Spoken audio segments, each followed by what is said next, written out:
Now you may be wondering, how do I improve my credit score or even build it in the first place?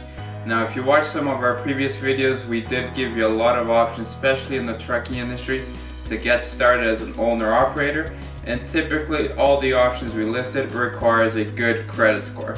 Now a lot of you might be feeling discouraged as you might not have that credit score needed to get started, so we created this video to be able to help you out. Hi, my name is Matthew Lopez and I'm here at M7 Taxes, and today I'm going to be showing you 7 easy steps to either start building your credit or improve it if it's not at a good place right now.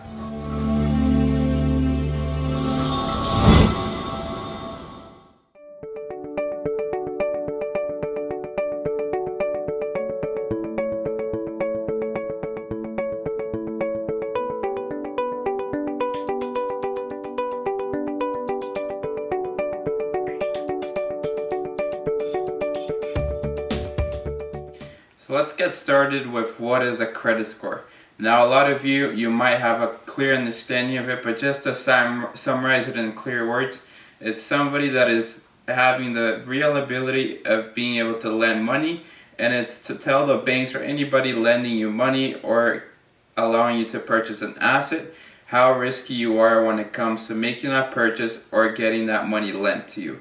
Now in simple terms, typically there's a range of credit scores that you want to be in between, and typically when you're looking at 780 and above, that's when you have a good credit score, and usually when you get to that 625 mark or below, you're looking at that poor credit score. So what's the goal? The goal is for you to be closer to that 780 and above, but that's not always the reality. Is some things may have happened in the past, or you may be a new citizen, you might be a student in the country who doesn't really have that credit score set in place. So that's where we can go into a little bit more detail on how you can start building that credit. So the first step that we can go into for you today is to check your credit score. That is not really to know a way to build your credit score, but it's to know where your credit score is currently, as that is a starting point for us to know the best way for you to improve that credit score or start building it. Now if you're in Canada, that can be done through Equifax or TurboTax, depending which software you're using. And if you're looking for something that is a little bit cheaper for you with no charges, then you can start looking at places like Credit Karma or a few other applications like Borrowell that allows you to do those searches. Now if you do live in the US, then FICO is the best way for you to check your credit score. Now step 2 of either building or improving your credit score is to start using your credit cards. Now a lot of people might think credit cards are bad for you.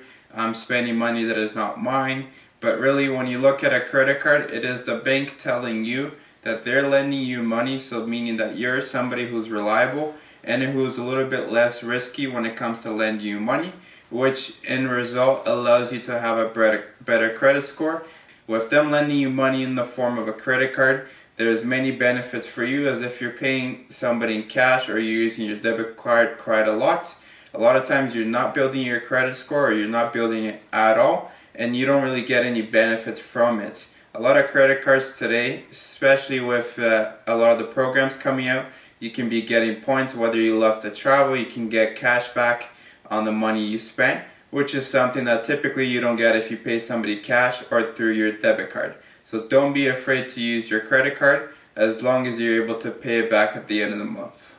Now the third step to keep building your score, it kind of goes together with the second step we just listed, is to always pay your bills on time.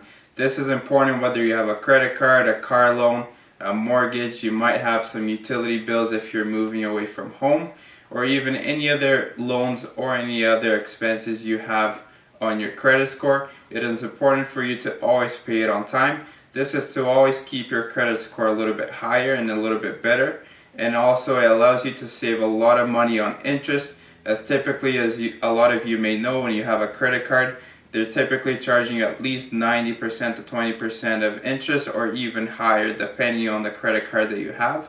So it is a great benefit to have a credit card and to be able to take those loans, purchase a car, purchase a house, but it is also a lot more benefit for you to keep those payments paid on time and in full, so that you can avoid interest and you can also keep your credit score higher.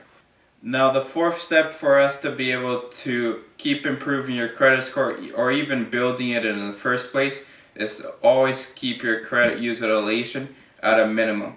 So what does that mean? You might be still thinking with me that credit cards are so bad for you, you don't want to use your credit card because you may have had a bad experience or you know somebody who had a bad experience with credit cards.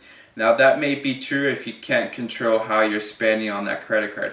A credit card is just like purchasing a car on a finance basis or getting a mortgage. It is a loan to you. So if you don't pay back that loan or you don't pay that mortgage or you don't pay that car payment, then typically they're going to come after those collaterals, so those assets that you have, to take it back as payments. Now a credit card doesn't really happen that way because you already borrowed the credit card's money or the bank's money.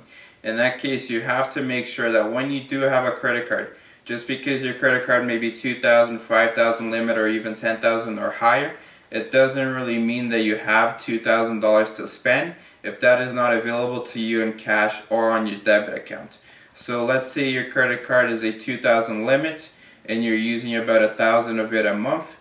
You're using about 50% of your credit score. So you want to make sure that you pay that off right away in the same month that you spent it.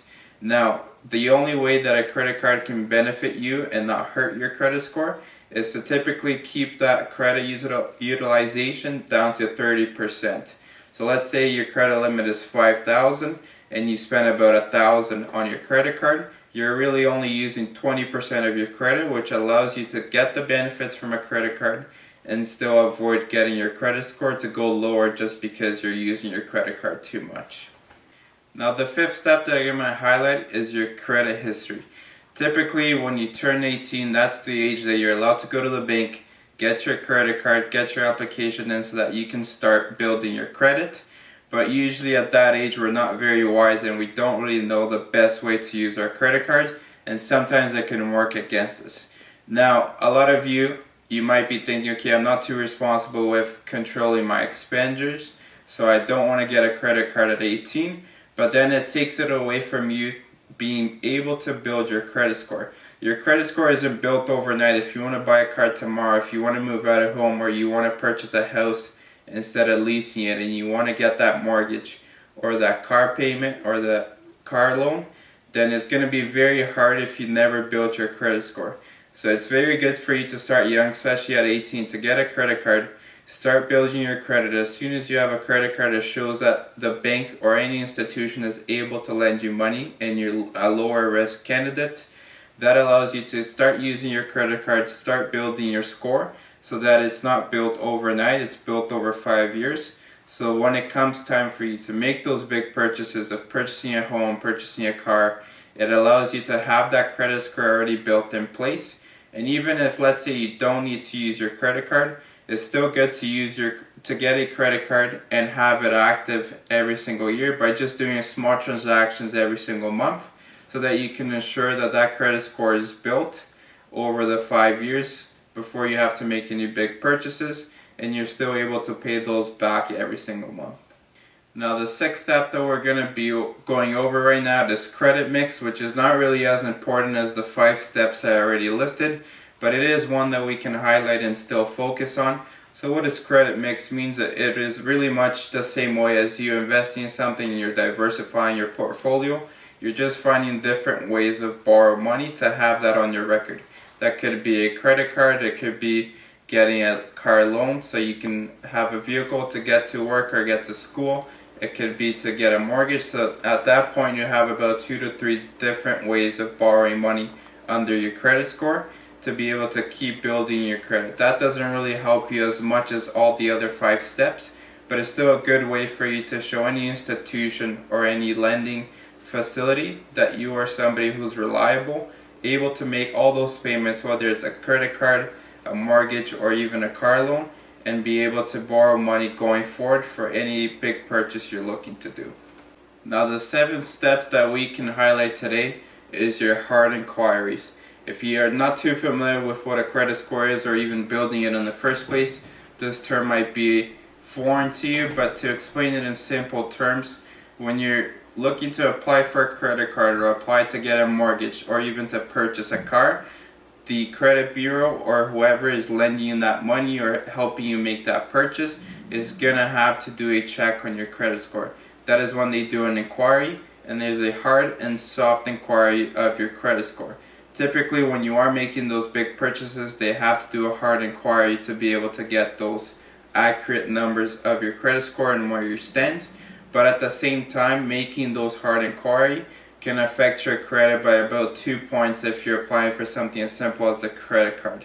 Now you're probably thinking, okay, M7 Taxes said I need to start building my credit and I gotta get credit cards, but that doesn't mean you have to go and apply to 10 different credit cards, because that's also not a good idea. When you apply to one credit card this week, your points are gonna drop by about 2, but you can build it a lot faster as you start using that credit card and paying it back every single month.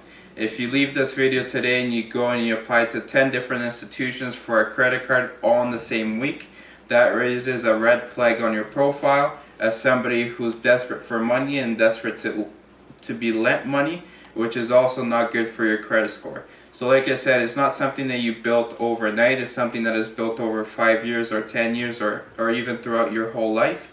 So don't go rush the process. Start with something as simple as a credit card if that's all you need right now.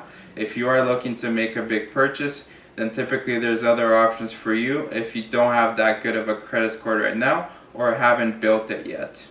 And you might be wondering, why do I need this if I'm a truck driver, I'm an owner operator, I get paid from a company, I don't have to deal with purchasing a truck. But anybody who's looking to grow in the trucking industry, you're looking at purchasing that truck in the future, you're looking to grow your business, to hire an employee, and to have ability to get that cash in your business, which typically requires you to get a loan, to get a credit card for the business, or even to be able to borrow money from any institution. So if you are a truck driver, an owner operator, or even somebody starting off their corporation right now, that's where M7 Taxes can help you stay organized from the moment you start off all the way till you keep operating the business. And we can give you these tips every single day as well, whether it's over the phone or email. And that's that for this video. So if you did like it, give it a like on the video, follow our page for more videos we're releasing every single week, and also click the bell so you know when we release our next video. Thank you, until next time.